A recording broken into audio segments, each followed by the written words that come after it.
문제 다 풀어보셨어요? 잘못된 거 없었어요? 해설하고 문제하고 같이 보면 잘못되는지 알 수 있어요. 서로 안 맞는 경우가 있을 수 있으니까. 자, 143페이지 부동산 거래 정보망입니다. 부동산 거래 정보망.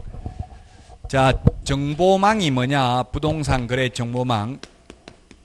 이 정보망은 개업 공인중개사 상호 간의 정보를 교환하는 체계입니다.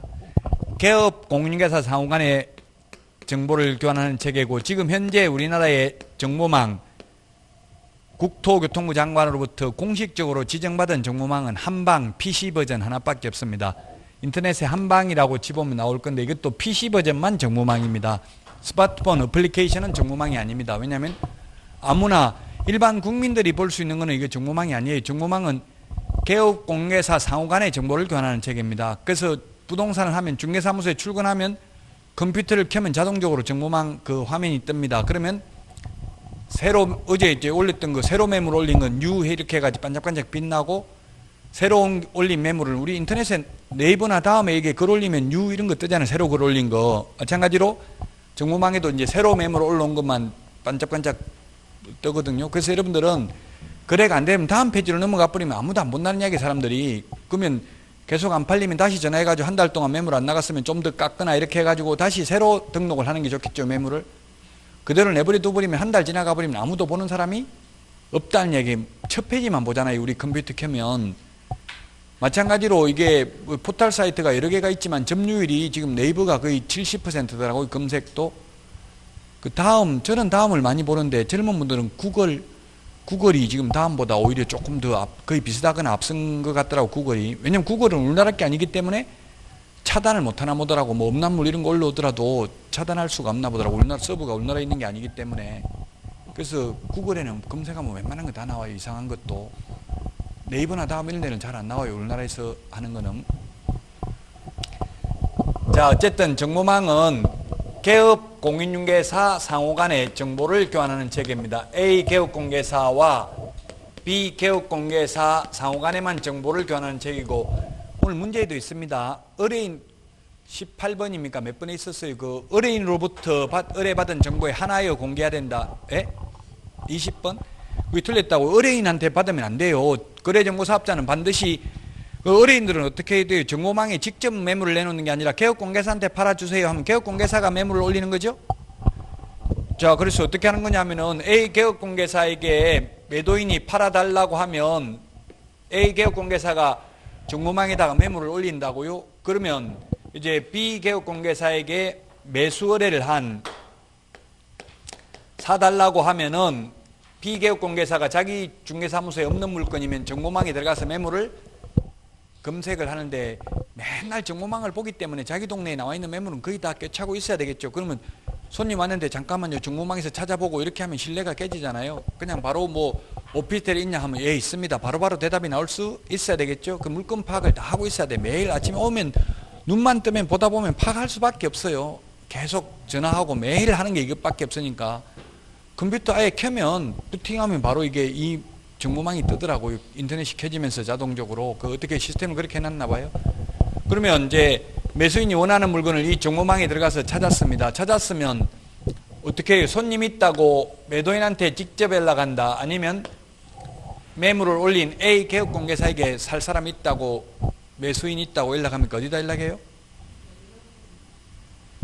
A 개업공개사한테 연락하고, 매도인은 연락처 없어요. 인적사항은 공개하면 안 된다고 했잖아요. 인적사항이 공개되어 있으면 B가 이 매도인한테 전화해가지고 둘이 거래 성사시키고 B 개업공개사가 양쪽에 다 중개보수 받아버리면 A는 매물만 올리고 중개보수를 못 받을 가능성이 많죠. 그래서 의뢰인의 주소, 성명 등 인적사항에 관한 정보는 공개하면 안 된다 했어요. 좀 전에 시간에. 그러면 A 개업공개사에게 연락을 하면 A 개업공개사가 다시 매도인한테 팔 건지 물어보고 판다고 하면 이제 거래계약이 성사되고, 거래계약이 성사되고 나면 매물을 삭제해야 됩니다. 정보망에서. 그래서 A 개업공개사가 지체 없이 거래정보사업자에게 통보해서 매물을 삭제해야 된다. 근데 현업에 있는 개업공개사들이 삭제 안 하는 분들이 많아. 그래가지고 이제 충량 유인하려고 그런다 하더라고요. 삭제해놔버리면 전화 안 오는데 삭제 안 해놓으면 또 전화 오면 다른 물건이 있다 이렇게 하려고 삭제 안 하는 분이 많은데 원칙적으로 삭제해야 됩니다. 안 하면 업무정지 사유예요. 그 허위 매물이잖아요. 지금 거래되고 없는데 매물은 올라가 있으면. 저도 스트레스 엄청 많이 받았어요. 지금도 기억이 나는데 7층이라고 매물을 올려놨더라고요. 정보망에. 그래서 손님한테 7층이라고 브리핑하고 임대를 7층이라고 하고 7층 몇 톤대. 보통 정보망 원래 아까 우리 이론적으로는 그 부동산을 특정할 수 있는 사항을 다 올리라고 정보를 공개하라고 돼 있어요. 근데 현실적으로는 아파트 같은 경우는 몇 동, 몇 층까지만 공개돼 있어요. 현실적으로는. 왜냐면 몇 층, 몇 토 해놓으면 직접 찾아가 버릴 수도 있잖아요. 그래서 몇 톤지는 안 적어놔요. 현실적으로. 몇 층까지만 적어놨어요. 그러나 CCTV가 있기 때문에 그 층에 올라간 건 다 확인할 수 있잖아요. 근데 일반 단독주택 같은 경우는 더 특정을 안 해놔요. 단독주택 특정해놓으면 직접 가서 해놓으면 CCTV도 없잖아요. 아파트는 CCTV는 다 있는데. 그래서 7층이라고 돼 있어서 아파트 7층 가서 전화하세요 이러더라고. 그 상대방 실장이. 그래서 7층 다 왔는데 몇 톤대요? 물으니까 9층으로 가세요 이러더라고. 그래서 지금 누구 똥개 훈련식이나 이렇게 말하고 싶은데 예 사장님 알겠습니다 하고 또 9층에 가서 왜 9층 처음부터 9층이라고 하지 이렇게 말하고 싶은데 안 하는 이유가 뭐예요? 9층이라고 해놓으면 그 9층 가면 901호 아니면 902호 2개 정도 있거나 많아봐야 한 3개 정도 있고 그렇죠? 계단식인 경우는 그 복도식 아닌 거는 몇 개 없잖아요. 한 2-3개밖에 없잖아요 요즘은. 그럼 금방 2-3군데 가서 901호, 902호, 903호 가서 집 내놨습니까? 이렇게 내가 중개도 되겠습니까? 이러면 그렇게 할까? 의뢰인들은 누가 계약성사 시키든 무조건 파는 게 목적이니까 할 가능성이 많잖아요.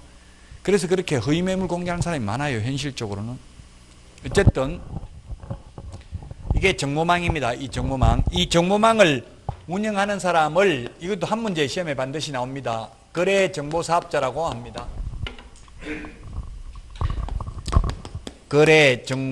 거래정보사업자라고 부르고 이 거래정보사업자가 되려면 국토교통부 장관으로부터 지정받아야 됩니다. 지정.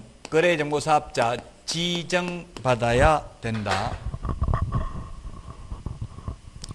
여러분들도 이게 궁금하면 자꾸 이게 법조문을 조회해보고 그래도 그 법조문 이해 안 되면 국토부에 전화해보고 이렇게 하면 돼요.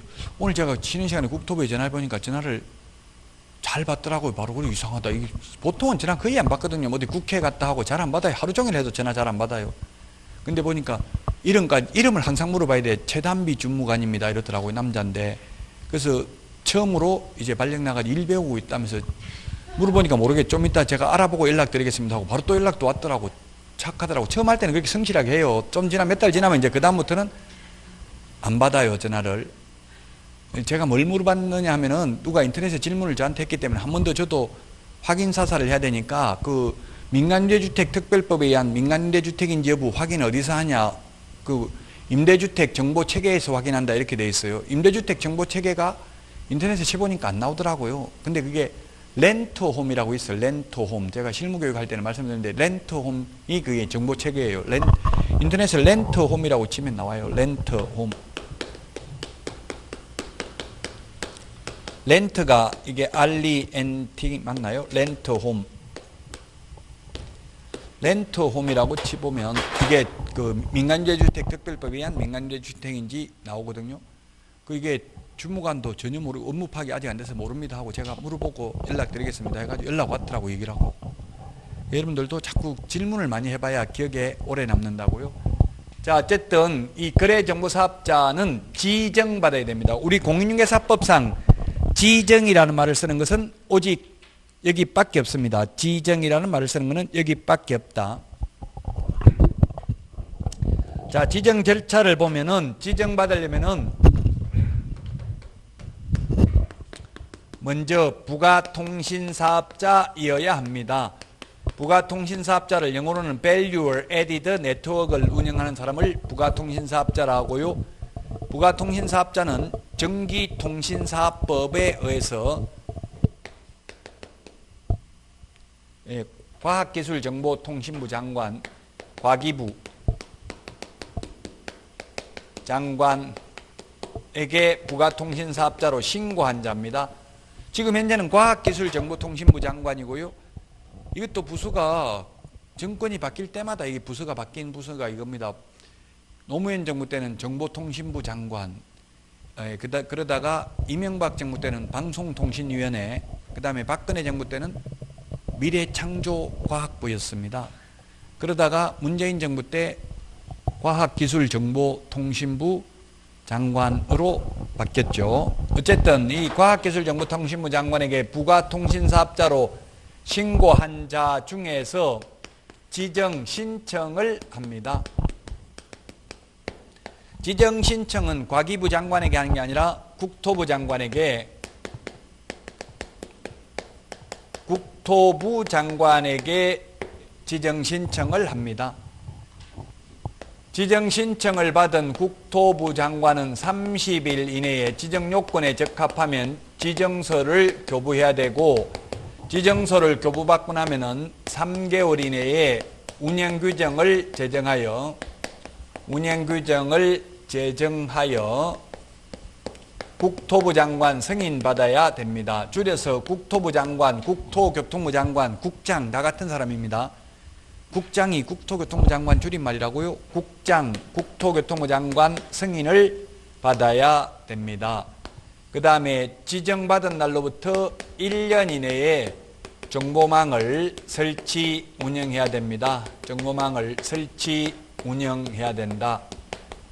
여기서 한 문제 시험에 출제되는데 이 숫자가 중요합니다. 30일, 3월, 1년. 그래서 우리 프린트에 보면은 전부 다 숫자가 있습니다. 숫자가 몇 번에 있습니까? 먼저 30일, 35번에 보면 있습니다. 35번. 35번에 보면은 동그라미 1번 밑줄 치놓으시면 되겠죠. 30일 이내에 지정서를 교부한다. 그 다음에 3개월 이내에 운영규정을 제정하여 승인받는다. 3개월. 43번에 동그라미 2번에 있죠. 43번에 동그라미 2번 밑줄 치놓으시고요. 프린터. 밑줄 치놓으면 가슴이 뿌듯해요. 한 2달 지나고 나면 그 벌겋게 색칠은 다 돼 있다. 일단 내가 한번 보기는 다 봤구나. 기억은 안 나지만 또 1월 달에 또 보고 3월 달에 또 보고 5월 달에 또 보고 이러면은 100번 이상 봅니다. 똑같은 내용을. 그러면 그때는 시험 볼 때 기억난다고요. 자, 그 다음에 1년 이내에 정보망을 설치 운영해야 된다. 44번에 1년이 어디 있어요? 동그라미 2번에 있네요. 지정 취소. 1년 이내 정보망 미운영.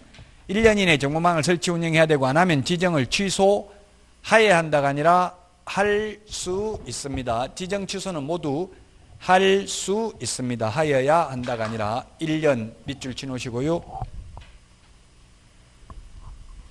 자, 그 다음에 그러면 지정 요건이 또 중요한데요. 지정을 무조건 30일 이내에 지정해 주는 게 아니라 지정 요건을 갖춰야 지정을 해 줍니다. 우리 핵심 비교 정리 프린터는 7번에 있습니다. 7번에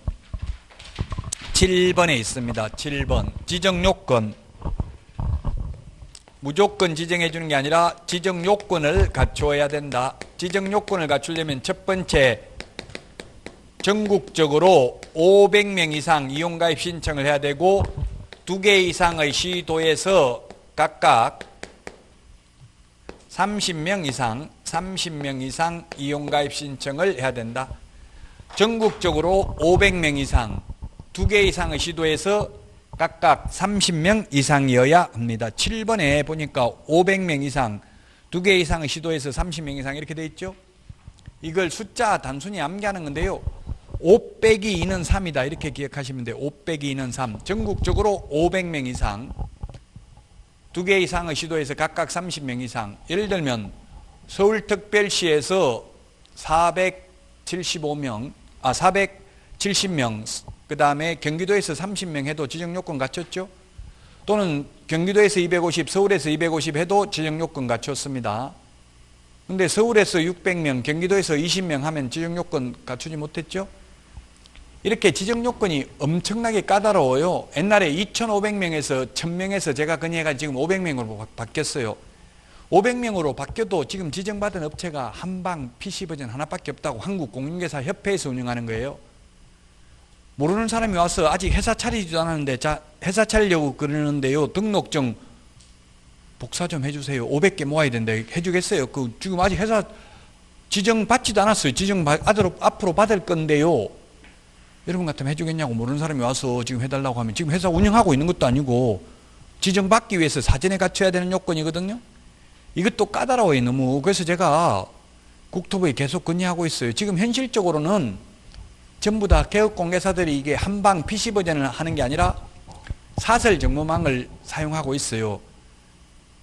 렛츠라든지 트래브이라든지 뭐 텐이라든지 여러 개 사설 정보망이 여러 개가 있어요. 한 20개 정도 되는데 우리나라에 그냥 서버 사용료만 내고 개인이 그냥 사용하고 있다고요. 친목회에서. 그렇게 불법이라면 불법인데 지정받아야 된다고 해놓고는 지정받지 않고 운영을 해도 처벌 규정은 없어요. 그래서 누가 지정받겠냐고 이렇게 지정받기는 까다롭게 만들어 놓고, 그래서 제가 국토부에 지정 요건을 완화하든지 아니면 지정 안 받고 운영하면 처벌 규정을 두든지, 지금 현실적으로 지정받은 업체를 이용하는 사람이 얼마나 있냐 이렇게 국토부에 자꾸 건의를 하고 있어요. 그래서 2,500명에서 1,000명으로 줄어들었고 지금은 500명을 줄어들었어요. 또 제가 지금 계속 건의하고 있기 때문에 이 숫자가 또 줄어들 가능성도 있어요. 지금 현실적으로는 이 지정받은 업체를 전혀 이용을 안 하고 있는 게 현실이라고요. 자, 그래서 5 빼기 2는 3이다. 그 다음에 정보처리 기사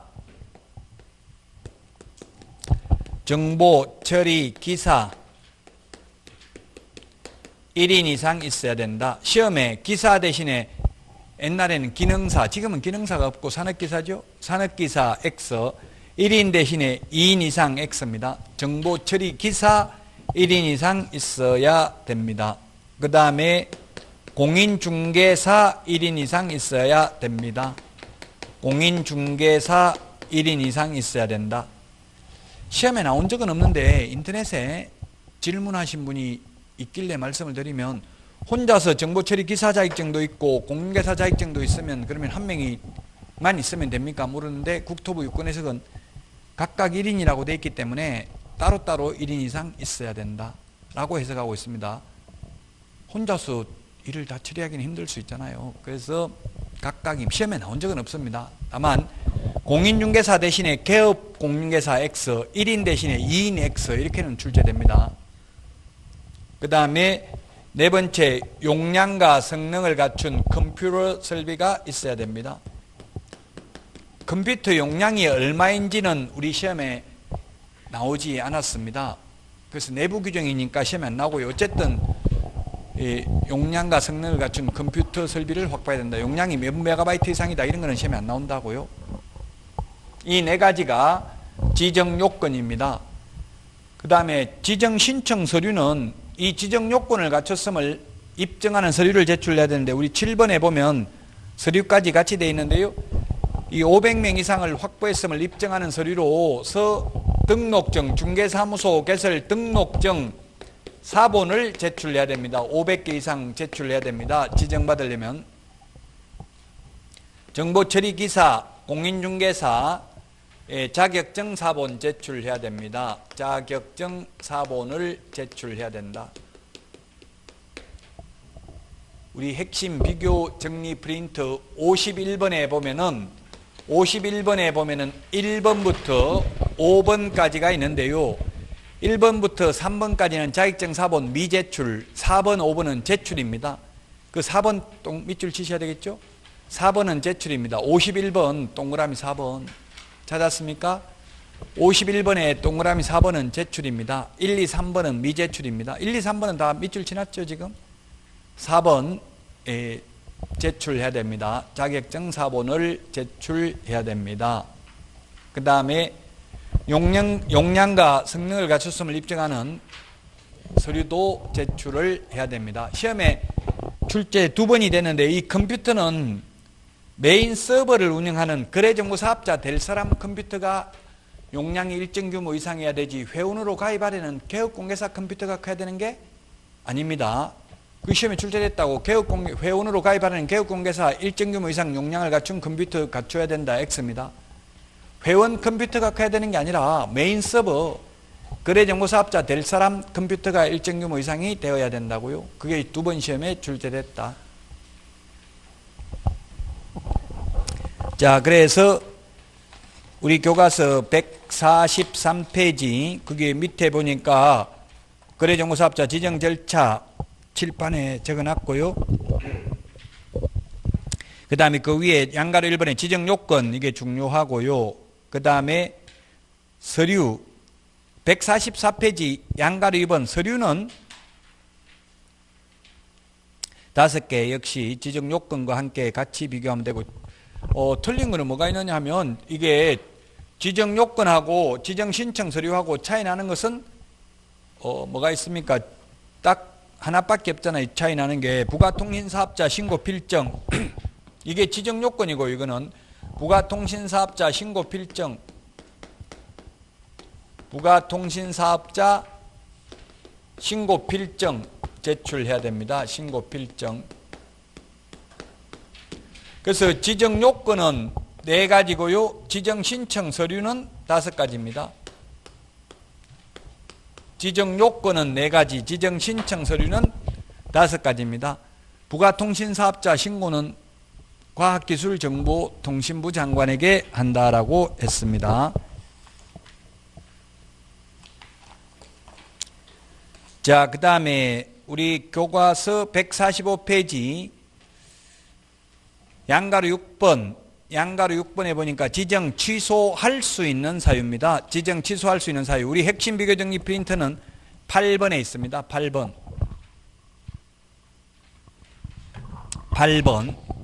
8번에 있습니다. 지정 취소할 수 있는 사유입니다. 지정 취소는 하여야 한다가 아니라 모두 할 수 있습니다. 왜 할 수 있도록 만들었냐 하면은 지금 지정받기가 엄청나게 까다로워요. 전국적으로 500명 등록증 사본을 받아야 되는데 거의 불가능해요. 이때까지 35년 동안 지정받은 게 하나밖에 없다고요. 세대한공인중개사협회도 지정을 못 받았어요. 한국공인중개사협회만 지정을 받았다고요. 500명 이거 아직 회사 차리기도 전에 500명 등록증 사본 받는 게 거의 불가능이라고요. 그래서 지정받기 이렇게 까다로운데 지정 취소해버리면 할 사람 아무도 없겠죠. 그 지정 취소할 수 있다 이 말은 가급적이면 하지 않겠다는 이야기에 시정명령을 해가지고 시정을 하면 취소하지 않겠다는 이야기입니다. 그래서 지정 취소할 수 있는데 부, 운, 정, 일, 해 이렇게 암기하도록 하겠습니다. 우리 핵심 비교정리 프린터는 8번에 있습니다. 8번. 부는 뭐냐면 거짓 부정한 방법으로 지정받은 경우입니다. 예를 들면 뭐 아직까지 지정 취소한 적은 한 번도 없습니다. 그럼 이를테면 500개 등록증 사본을 모아야 되는데 다 가짜 서류를 제출했다든가 이렇게 하면 취소할 수 있겠죠. 지정을 취소할 수 있다. 그 다음에 운영규정을 위반하여 정보망을 설치 운영한 경우 지정을 취소할 수 있습니다. 운영규정을 위반하여 정보망을 설치 운영한 경우 그럼 위반하면 어떻게 하겠어요? 현실적으로는 시정명령 하겠죠. 그럼 시정하면 취소 안 할 수도 있는 거잖아요. 현실적으로 안 하겠다는 이야기입니다. 그 다음에 정보를 거짓으로 공개한 경우 정보를 거짓으로 공개한 거래정보사업자 지정을 취소할 수 있습니다. 거짓 정보를 공개하면 허위 매물을 계속 올리면 지정을 취소할 수 있다. 개업공개사한테 받은 정보를 공개해야 되는데 개업공개사한테 받은 정보를 공개하지 않고 엉터리 정보를 직접 의뢰인한테 받아가지고 공개한다든지 이렇게 하면 개업공개사들이 중개부서를 받기가 어렵잖아요. 그래서 정보를 거짓으로 공개한 경우 그 다음에 1이 아라비아 숫자 1년입니다. 1년 이내에 지정받은 날로부터 1년 이내에 정보망을 설치 운영하지 않는 경우 지정을 취소할 수 있습니다. 그 다음에 사망, 해산 등으로 정보망 설치 운영이 불가능한 경우 지정을 취소할 수 있습니다. 사실 이건 취소하겠죠. 법인이 없어져 버렸으니까. 그렇지만 취소하여야 한다는 규정은 없습니다. 취소할 수 있습니다. 지정을 취소할 수 있다. 자, 그래서 부동산 거래 정보망은 오늘 OX 문제도 있지만 부동산 거래 정보망은 개업 공인중개사 상호 간의 정보를 교환하는 체계입니다. 정보망에 의뢰인들은 들어갈 수가 없다고요. 개업 공개사 패스워드 아이디가 있어야 들어갈 수 있는 게 정보망입니다. 자, 그 다음에 149페이지 개업 공개사의 의무 그 다음에 금지 행위입니다. 금쟁이는 소위 부작위 의무라고 합니다. 하면 안 되는 의무잖아요. 그 다음에 의무, 적극적으로 해야 되는 의무가 있고 하면 안 되는 의무가 있어요. 그게 금쟁입니다. 하면 안 되는 게. 자, 그래서 첫 번째 기본 윤리 준수 의무가 있습니다. 기본 윤리 1번에 기본 윤리. 기본 윤리가 뭐가 있느냐면 기본 윤리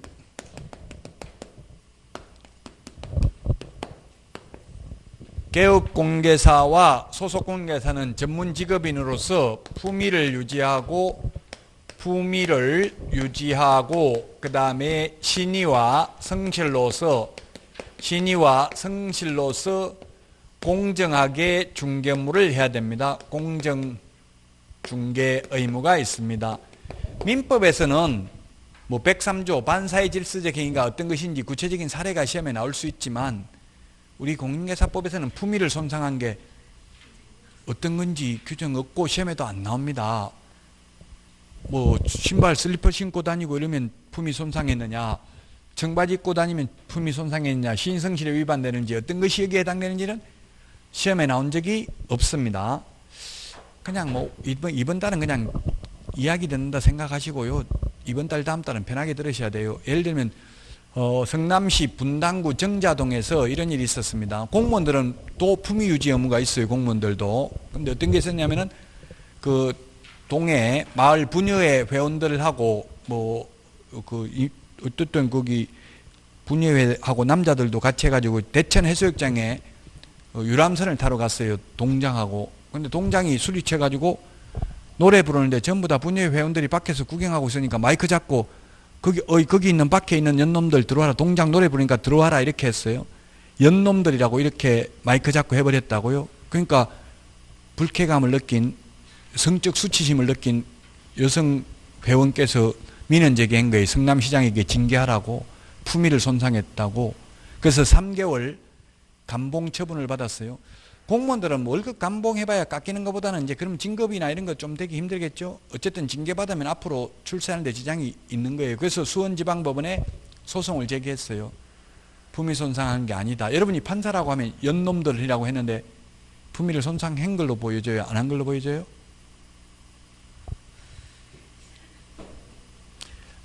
판사는 결론은 품위 손상이 아니라고 했어요. 품위 유지 위배된다고 볼 수 없다 했어요. 왜냐하면 그날 상황을 볼 때 유람선을 탔다는 점, 술을 한 잔 먹었다는 점, 야유회, 그것도 동사무소에 있었던 일이 아니라 야유회 갔다는 점 등을 종합적으로 고려해 볼 때 사회통념상 용인할 수 없는 정도의 품위를 손상했다고 보기는 어렵다. 만약에 동주민센터에서 여자분이 들어오자마자 2년 이리 와봐라 이렇게 했다면 그거는 품위 손상했겠죠. 여러 가지 상황을 종합적으로 고려해서 사회통념상 판단해야 된다. 그래서 결론은 우리 시험에는 어떤 게 품위를 손상했는지 이런 게 나오지 않는다. 그냥 어쨌든 이 세 개는 개업 공인중개사와 소속 공인중개사에게만 해당되는 의무입니다.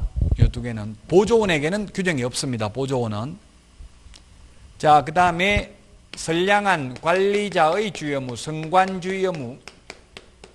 이것도 시험에 출제되는데 성관주의 의무.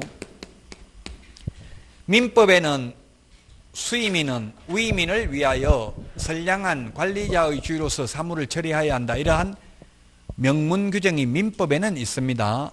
민법에는 명문 규정이 있다. 법조문에 있다 이 말이에요. 명문 규정 이런 말을 써요. 명문 규정.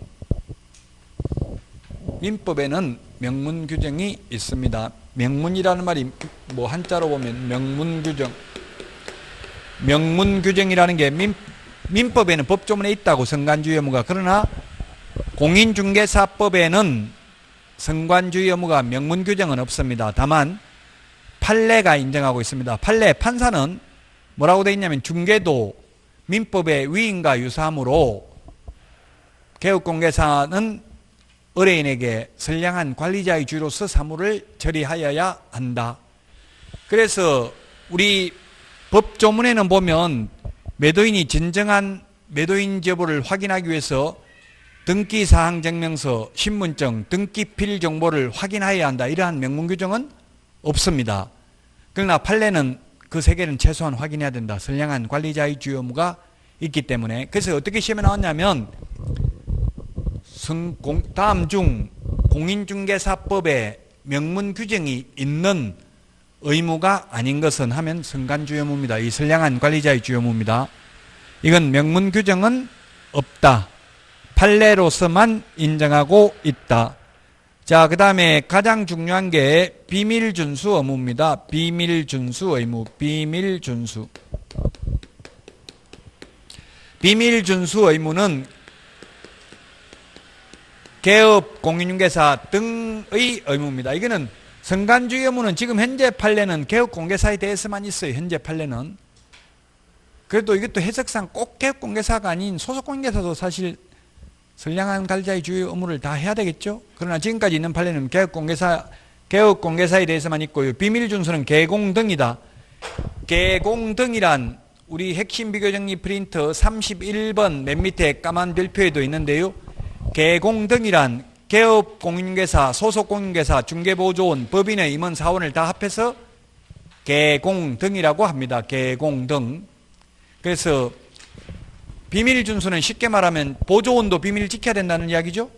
비밀은 중개업소에 근무하는 모든 사람이 다 지켜야 돼. 직원이든 사장이든 다 지켜야 돼요. 의뢰인 비밀 지켜야 되겠죠. 사실 여러분들 현업에 가면 의뢰인 비밀도 지켜야 되고요. 상대방 개업공개사 비밀도 지키고 상대방 실장 비밀도 지켜줘야 돼요. 결국 말 자꾸 하다 보면 그게 돌고 돌아서 그 사람 귀에 들어가거든요. 결국은. 그러면은 오래 버티기 힘들어요. 이 업계에서. 현업에서 보면 그런 거 많아요. 나무 사무실에 실장하고 여자분 실장하고 남자 사장하고 있으면 저 둘이 무슨 관계다 막 이런 거 소문내고 이런 사람이 있어요. 무슨 관계는 그런 거 신경 쓸 필요 없고 업무해야 되죠. 만약에 그런 소문 나더라도 그 신경 쓸 필요 없어. 그런 거 신경 쓰면 업무를 할 수가 없어요. 왜냐하면 현실적으로 남자 2명만 근무할 수는 없거든요. 그럼 남자가 사장이면 구조적으로 여자를 실장으로 둬야 돼. 남자 둘이만 근무할 수 없다고. 그러면 아파트 문도 안 열어줘요. 근데 여자도 뭐 2명이 근무하는 거는 가능하더라고요. 그 여자가 사장이면 저도 여자 사장 밑에 제가 실장으로 근무해 봤거든요. 그 여자 사장 밑에는 여자 실장이 가능할 수도 있어요. 저도 근데 와이프를 제가 자격증 따가지고 취직시켜 봤거든요. 실장으로. 자기는 남자가 맞대. 여자 사장 밑에 가서 혹독하게 배우라 했더니만 싫다고 남자 사장 밑에 가서 배워가지고 일을 제대로 못 배웠어요. 한 1년 근무했는데 아무것도 몰라요. 맨날 웃기만 하고 뭐 커피나 타다 주고 이런 것만 했지 뭐 일하는 건 아무것도 모르더라고요. 그래도 뭐 별로 시키지도 않고 그랬다고 그러더라고요. 그러니까 여자의 적은 여자라는 말이 있어요. 그 여자 사장 밑에 있으면 노는 꼴을 못 보니까 혹독하게 자꾸 이것저것 시키면 그게 다 인생에 도움이 되는 거거든요. 여러분들도 여자분들은 가급적 여자 사장 밑에서 일을 배우는 게 좋아요. 괴롭지만 나중에 일은 확실하게 배울 수 있다고요. 일 잘 안 가르쳐줘요. 저도 일 배우려고 하니까 계약서 쓰려고 하니까 빨리 나가서 물건일 하나 물고 와라 하고 나가라 하고 이러더라고요. 사무실 못 있게 하고. 그래도 같이 근무하다 보면 어떻게 돌아가는지 시스템은 다 알잖아요. 금방 직접 안 봐도. 그래서 1년만 근무하면 성공해요. 여러분들은 그래서 가급적이면 자격증 따가지고 한 1년 정도는 취직하고 개업하시라고요. 자, 비밀준수 의무가 중요한데요. 그 비밀준수는 149페이지 그게 법 제29조 동그라미 2번이 2항이잖아요. 149페이지 중간에 그 법조문 있죠. 법 29조 2항 읽어보겠습니다. 개업공인중개사 등자 동그라미 하고요. 등은 그 업무상 알게 된 비밀을 이 법 및 다른 법률에 특별한 규정이 있는 경우를 제외하고는 이를 누설하여서는 아니 된다. 개업공개사 등이 그 업무를 떠난 후에도 또한 같다. 이를 위반하면 1년 이하의 징역이나 1,000만 원 이하의 벌금에 처한다. 다만 피해자의 명시된 의사에 반하여는 벌하지 않는 이른바 반의사 불벌죄입니다. 비밀준수 의무. 자, 여기까지 했는데 여기서 시험에 한 문제 거의 나와요. 이 비밀준수 의무가. 자, 그래서 시험에 나온다면 어떻게 나오냐면 문제, 자, 금방 읽은 거 보고 답하십시오. 법 29조 2항. 개업 공인중개사는 비밀을 지켜야 되지만 사장은 비밀을 지켜야 되지만 보조원이 비밀을 지켜야 된다는 명문 규정은 있다, 없다? 있다. 어디 있어요? 등에 있다고. 등에 보조원도 포함된다고요. 보조원도 비밀을 지켜야 됩니다. 또 문제, 개업공개사 등은 그 업무상 알게 된 비밀을 어떠한 경우에도 누설하여서는 아니 된다. 시험 지문이에요. OX. X입니다. 어떠한 경우에도 이 말이 X예요. 이 법 및 다른 법률에 특별한 규정이 있는 경우에는 누설해도 됩니다. 그러면 이 법에 보면은 확인 설명해야 될 의무가 있어요. 이 법의 확인 설명 의무가 매도인, 매수인, 개업공개사가 있습니다. 우리 동네에서 경기도 군포시에서 있었던 일인데요. 3본에서 매도인이 신혼부부인데 부부싸움을 했어요. 젊은 부부인데 30대 부부인데 부부싸움을 했어요. 그래서 부인이 남편 보고 너 같은 인간하고 사니 내가 그냥 차라리 죽어버릴게, 자살해버릴게, 뛰어내릴게, 발코니에 나가서 뛰어내리려고 그랬어요. 남편이 잡았어요. 내가 잘못했 네가 왜 죽냐, 차라리 내가 죽을게, 이렇게 이야기했어요.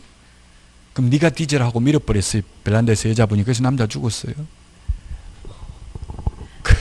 그러니까 시댁에서는 이게 여자가 죽였다고 고소했어요. 살인죄로. 근데 무죄 선고 받았어요. 판사가 남편이 죽기 싫은데 여자가 힘으로 강제로 밀어서 힘으로 떨어뜨리기는 어려웠던 점을 종합적으로 고려해 볼 때 스스로 추락했다고 봄이 상당하다. 그러므로 살인죄는 인정할 수 없다. 이렇게 돼 있어요. 그래도 설령 형사는 무죄가 나와도 무서워요, 안 무서워요? 거기에 살기가 무섭죠. 그래서 팔라고 매물 내놨어요. 내놓으면서 개업공개사한테 이거 말하지 말라, 비밀 지켜달라 했어요. 이거 살인사건 났다고. 그래도 매수인한테 이거는 확인 설명해야 되기 때문에 만약 누설했다고 해서 비밀 누설죄로 처벌받지는 않는다는 얘기. 왜? 매수인한테 있는 그대로 진실대로 또 설명할 의무가 공개사법에 있잖아요. 근데 설명하겠어 안 하겠어? 이렇게 해버리면 매수인 살 사람 아무도 없겠죠. 그 살인사건 났는데 그래도 살 겁니까? 이러면 아무도 안 사겠죠. 그래서 현실적으로 말 안 할 수밖에 없어요. 구조적으로. 그걸 말 안 했어요. 그래서 거래가 성사됐어요. 그 매수인 사까지 잘 살고 있는데 쓰레기 버리러 가니까 옆에 집에서 그 세대 알고 들어왔죠. 이렇게 하는 거예요. 뭘요? 이렇게 하니까 그 살인사건 났는데 모르고 들어왔어요. 이렇게 말하는 거예요. 또 알려줬어요. 옆집에서. 그러니까 개업공개에서 찾아가지고 왜 말 안 했냐 이렇게 따진 거예요. 소송 제기했어요. 손해배상 해달라고. 판사는 손해배상 확인 설명 안 했다고 손해배상 하라고 했을까요? 안 하라고 했을까요? 손해배상 하라고 했어요. 왜냐하면 이 의뢰인이 진실을 알았더라면 계약하지 않았을 것이 명백함으로 거짓된 은행, 그 밖에 의뢰인의 판단을 그르치게 한 행위가 명백함으로 손해를 배상함이 상당하다. 개업공개에서 손해배상했어요. 그래서 어렵죠. 그렇다고 해서 현실적으로 이거 말하면 살 사람 아무도 없겠죠. 그러니까 계약서에 쫑완하게 급박한 사정으로 그 싸게 급매물로 팔기로 함 이런 거라도 적어 놓는 게 좋아요. 판사가 뭐라고 했냐면 판결문에 다른 시세와 다른 거래와 비춰볼 때 특별히 가격이 싸지 않는 점 등을 종합적으로 고려해 볼 때 진실을 알았더라면 계약하지 않았을 것이다. 그럼 싸게 했으면은 제가 그때 다 설명드리고 그래서 싸게 급매로 한 거잖아요. 이렇게 할 수 있다는 이야기예요. 그러니까 뭐 특약으로 그냥 급박한 사정으로 싸게 팔기로 함 이렇게 특약을 적어 놓으면 급박한 사정이 뭔지는 그 살인사건 났다 이런 말은 적을 수는 없잖아요. 그 나중에 그때 그 다 설명드리고 그래서 싸게 하기로 했잖아요. 이렇게 하면 책임이 거의 없다는 얘기예요. 개업공개사에게.